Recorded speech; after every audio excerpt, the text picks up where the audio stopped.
यशोमती मैया के नंद लाला।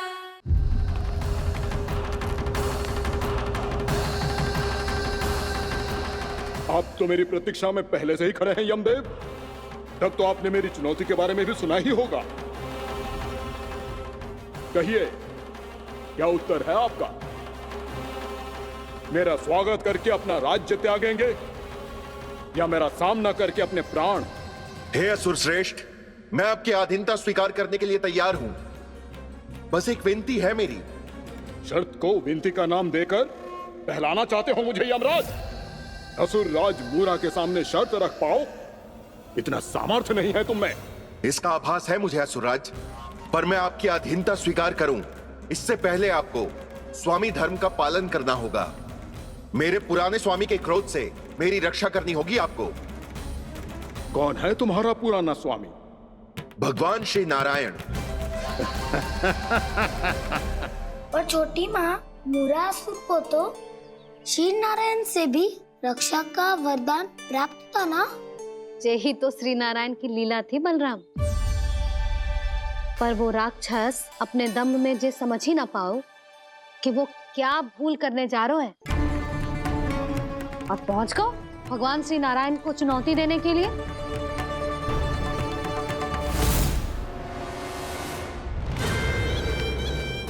वहीं ठहर जाओ असुर राजमोरा।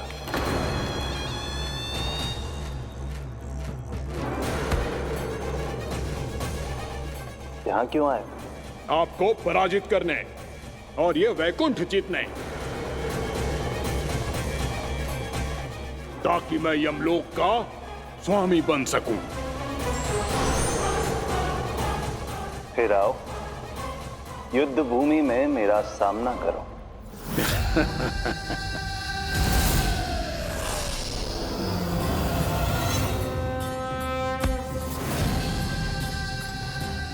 ये नहीं जानते कि इनसे ना हारने का वरदान तो मैं पहले ही प्राप्त कर चुका हूं।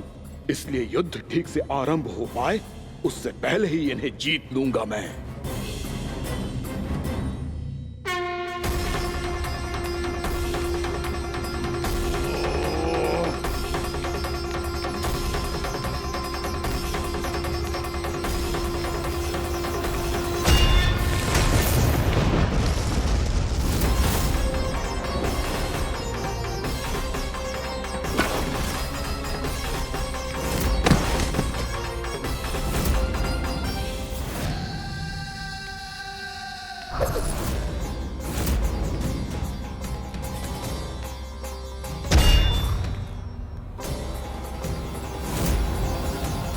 और इस प्रकार जे युद्ध वर्षों वर्षों तक चलता रहो। दोनों योद्धा पूरे ब्रह्मांड में अनेक अस्त्रों शस्त्रों के साथ युद्ध करते रहे।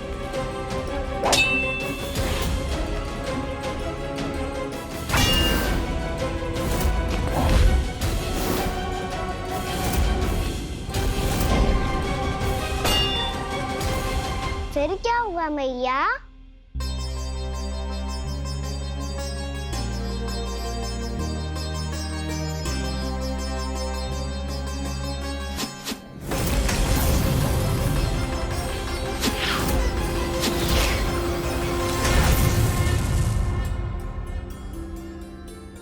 उस युद्ध को कभी समाप्त हुआ हो, पर कैसे?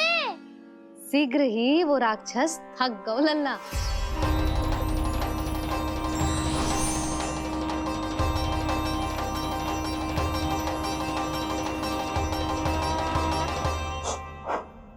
खड़े खड़े देख क्या रहे हैं नारायण?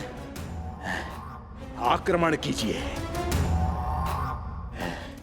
वध कर दीजिए मेरा।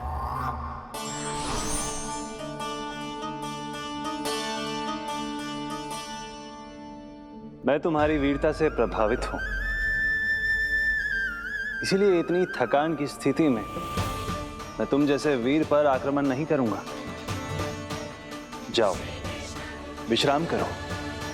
यदि फिर से युद्ध करने की इच्छा हो तो तुम्हारा स्वागत होगा।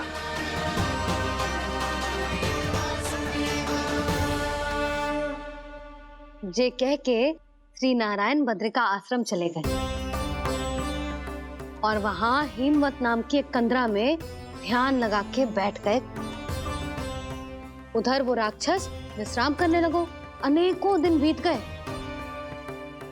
और अब वो राक्षस मूरा फिर से स्वस्थ होके बलवान हो गया था। उसने अपनी सारी शक्ति फिर से प्राप्त कर ली थी। श्री नारायण ने उस पर दया करी थी, पर वो फिर से श्री नारायण को छलने को तैयार होगा।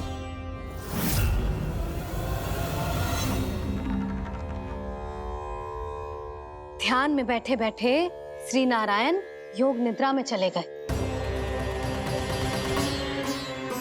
पर दुष्ट मूरा इसी अवसर का लाभ उठा के उनकी कंदरा में घुस आयो, ताकि वो सोते हुए श्री नारायण पे आक्रमण कर सके।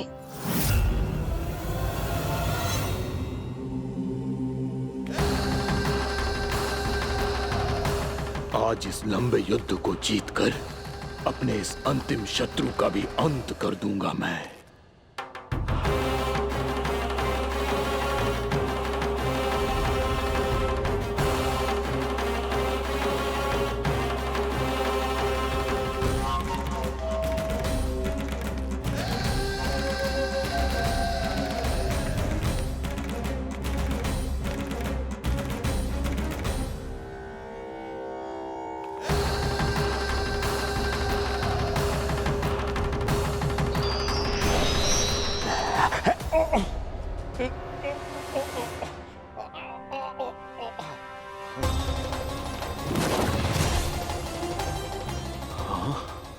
दुष्ट राक्षस, प्रभु ने तुझ पर दया की, तुझे संभलने का अवसर दिया। तू इन्हीं पर ही छल से वार करने चला है।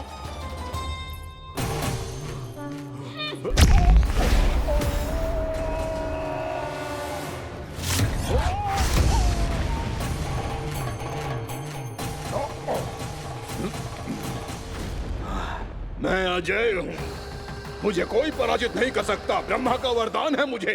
तूने नारायण से अपराजय होने का वरदान मांगा था मूर्ख, उनकी शक्ति से नहीं। ध्यान से देख, मैं तेरी मृत्यु हूँ, मृत्यु।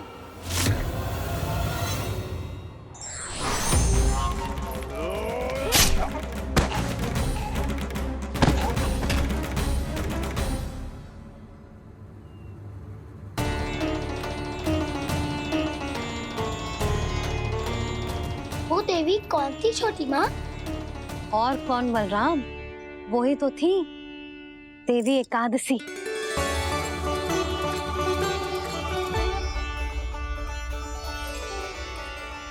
मुझे क्षमा कीजिए प्रभु, आपकी आज्ञा के बिना ही युद्ध करके आपके शत्रु को मृत्यु के घाट उतार दिया। क्षमा नहीं, आपकी तो प्रशंसा होनी चाहिए देवी। असुर राज को मारकर आपने सभी देवताओं को मुक्त करवाया है। इस पापी के अहंकार से तीनों लोकों की रक्षा की है आपने। आप एकादशी की तिथि पर मेरी एकादश इंद्रियों से उत्पन्न हुई हैं। इसीलिए मेरे सभी भक्त आपको उत्पन्न एकादशी के नाम से जानेंगे। सभी तिथियों में आपका स्थान सर्वश्रेष्ठ होगा।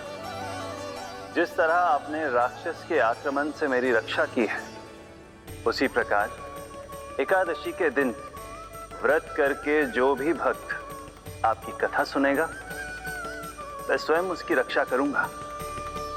जो आपकी पूजा करेगा, उसे मेरी विशेष कृपा प्राप्त होगी और उसके साथ साथ उसे मिलेगा धन, सिद्धि और मोक्ष।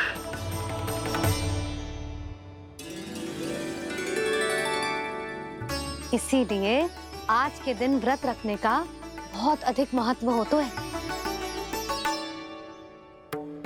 बोलो एकादशी मैया की जय। बोलो श्री नारायण भगवान की जय।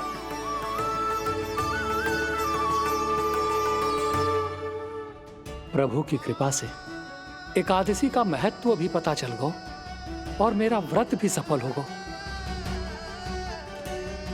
अब भी नहीं भूला राम, एकादशी का व्रत पूरी तरह तभी सफल होता है जब द्वादशी के दिन उसे पूरा किया जाता है।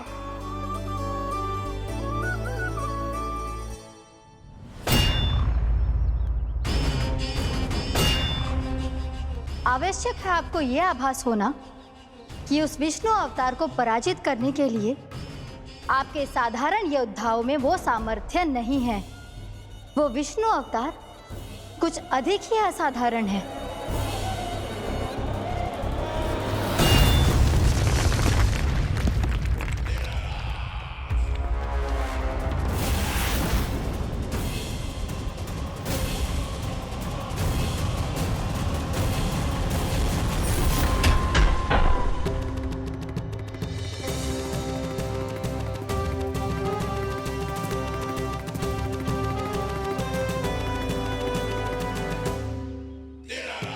अब मैं दिखाऊंगा उस विष्णु अवतार को असाधारण शत्रु क्या होता है।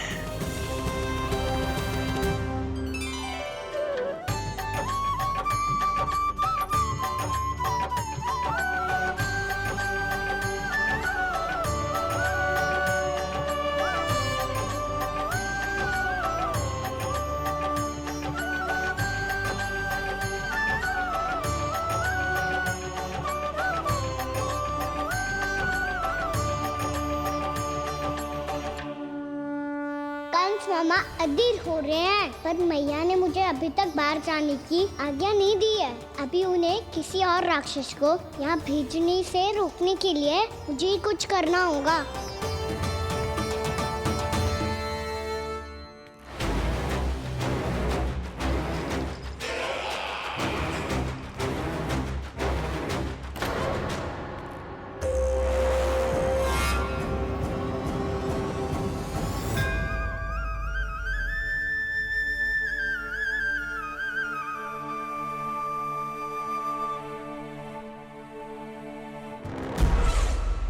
कौन हो तुम?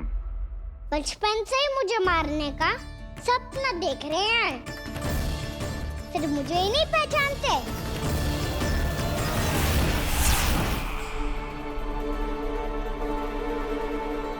बचपन से विष्णु अवतार। कोई कान्हा बुलाता है तो कोई मुरलीधर पुकारता है, कोई माखन चोर कहता है, कोई कहता है चिच्चोर। पर विष्णु अवतार इस नाम से तो बस आप ही मुझे बुलाते हो मामा जी। इतना साहस ये तो यहाँ आ गया है।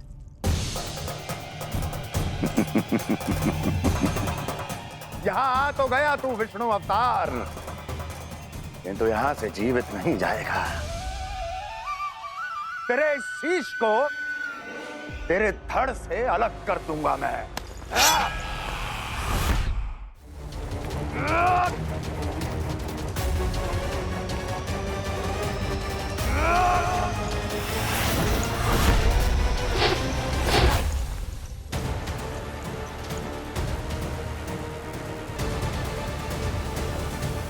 वहाँ कहाँ देख रहे हो मामा जी? मैं तैयार हूँ।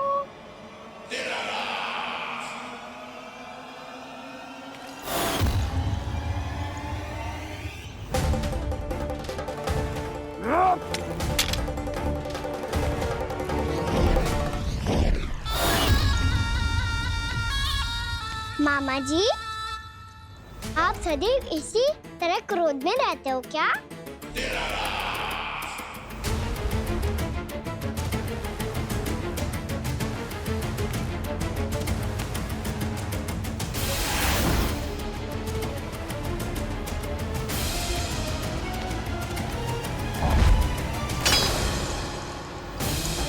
छोड़ छोड़ मेरी तलवार को। छोड़ो तो तब जब पकड़ा हूँ।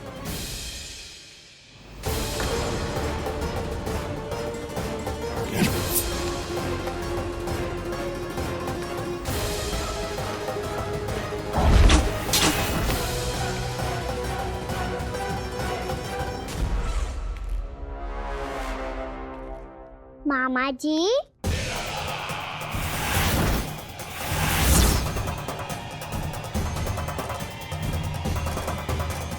आप थक गए होंगे, थोड़ा विश्राम कर लो।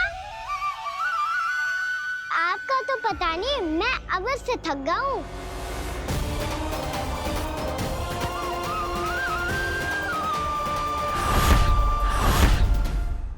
मेरे सिंहासन पर बैठने का दुस्साहस। अभी तो बस अभ्यास कर रहा था मामा जी। भविष्य में मुझे तो बैठना है यहाँ। आपने बल प्रयोग करके से अपने पिताजी से छीना था। मैं आपसे छीन लूंगा। जो छल और बल से लिया जाए वो अधिक समय तक टिकता नहीं है मामा जी।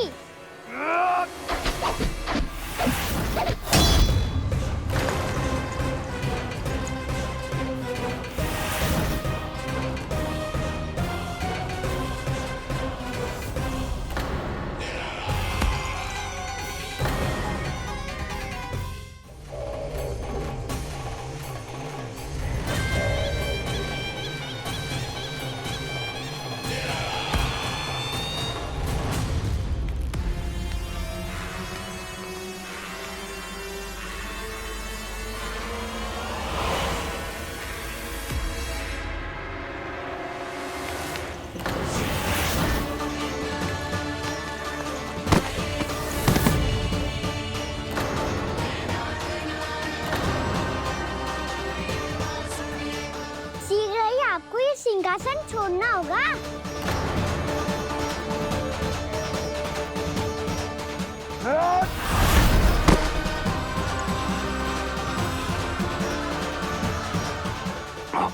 वो मेरा सिंहासन छीनना चाहता है। वो आ रहा है, वो आ रहा है। सैनिकों, दुर्जन, बंद कर दो सभी द्वार और घरों के, सब के सब। इसकी हर संभावना पर इतना कड़ा पहरा बिठा दो कि ना तो कोई महल के भीतर आ सके, ना कोई बाहर जा सके। मुझे महल की चप्पे चप्पे की सूचना चाहिए। जाओ।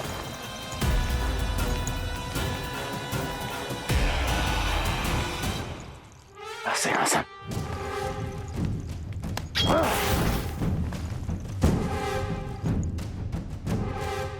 अब आ, दुष्ट मायावी, ए छलिया विष्णु अवतार, मैं कंस तेरी प्रतीक्षा कर रहा हूँ। देखता हूँ मेरे सिंहासन पर कैसे बैठता है तू। मुझे तो बस कुछ समय चाहिए था, वो मिल गया। अब करते रहिए आप प्रतीक्षा।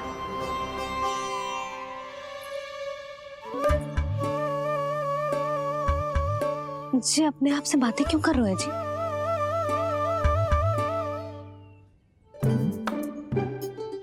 आप मुस्कुरा क्यों रहे हो?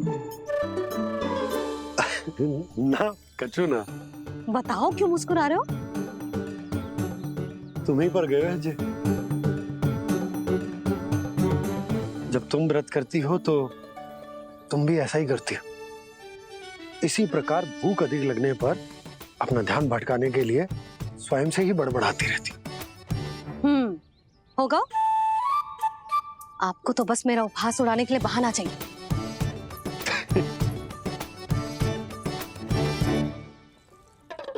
लल्ला, भूख लगी है? ना मैया, व्रत करे तो भूख कैसे लगेगी?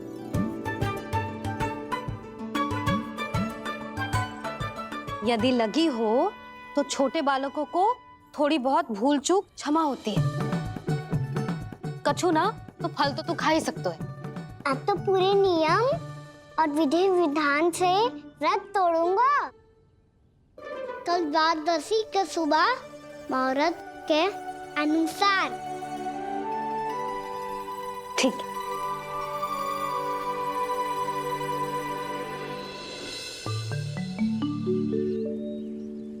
लल्ला, एकादशी समाप्त हो गई है, द्वादशी लग गई है। अब तू व्रत तोड़ सकते है। भोजन कर ले। ले।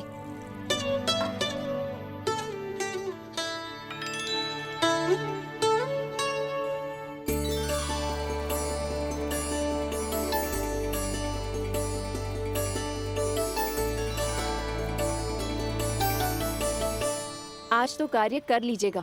मैं ना चाहती कि सब गांव वाले फिर से आपका उपहास उड़ाएं। अरे इसी क्षण कार्य आरंभ करना आवश्यक ना है, कुछ खा तो लो। कल भी पूरे दिन व्रत में रहे, अब तो कुछ खा लो। ना ना, अभी बिल्कुल भूख ना है। और हाँ भगवान, तुम्हें चिंता करने की आवश्यकता नहीं है। आज मैं किसी को भी 2 शब्द कहने का अवसर नहीं दूंगा। अरे कुछ खाओगे पियोगे नहीं तो कैसे रहोगे?